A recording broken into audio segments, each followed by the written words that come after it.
공동주택관리 종사자들을 위한 관리의 셰르파입니다. 신규 건물에서 일어난 사고입니다.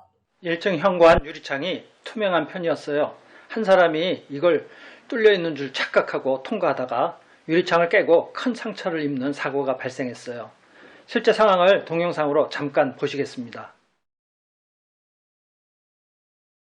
정말 많이 다쳤어요. 119를 불러서 병원으로 갔죠.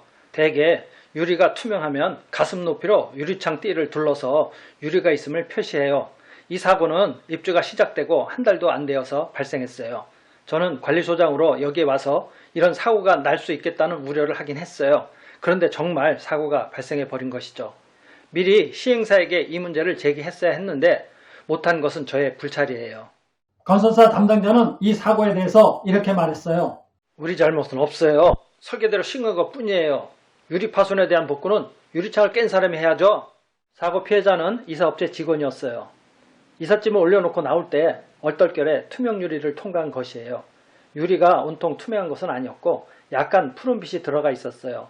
이게 투명한 것처럼 착각하기 쉬운 게 문제였어요. 사고 직후 모든 유리에 유리창 주의 표지를 붙였어요. 동일 사고를 예방해야 하니까요. 저는 이사업체 담당자에게 피해 복구를 요구했어요. 이사업체는 영세한 조그만 업체였어요. 담당자는 피해 복구를 못 해준다고 했어요. 오히려 유리를 그렇게 투명한 것을 해놓아서 그런 사고가 났다고 그 책임을 관리소 측에 묻겠다고 화를 냈어요. 이러니 이사업체에 피해 복구를 시키기는 힘들겠다고 판단되었어요. 시공업체는 피해 복구액으로 80만 원을 제시했어요. 시행사에 이 문제를 상의해봤지만 시행사에서 처리해 줄 것 같지도 않았어요. 결국 이 문제는 관리소에서 알아서 해결해야 했어요. 지하 창고를 뒤져보니 다행히 유리 자재가 딱 하나 남아있었어요. 자재는 있으니 시공비만 들이면 됐죠.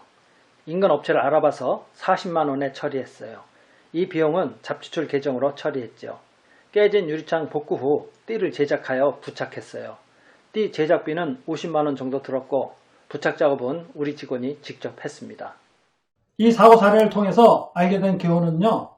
시공사나 시행사는 사고 위험에 대해 무감각하고 무책임해요. 관리소에서 알아서 하라는 식이죠. 그러니 일단 사고의 책임은 관리소가 져야 해요. 관리소는 사고 위험을 예측하고 사고 예방 조치를 해야 해요. 일단 사고가 난 후에는 그 책임을 서로 안 지려고 할 테니 문제가 커져요. 엄격히 따지면 사고에 대한 1차 책임은 시공사가 아닌 시행사에 있어요. 관리소는 사고 예방을 위하여 시행사와 협의해야 해요.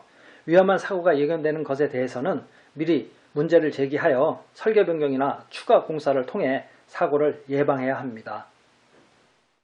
도움이 되셨으면 구독, 좋아요 부탁드립니다.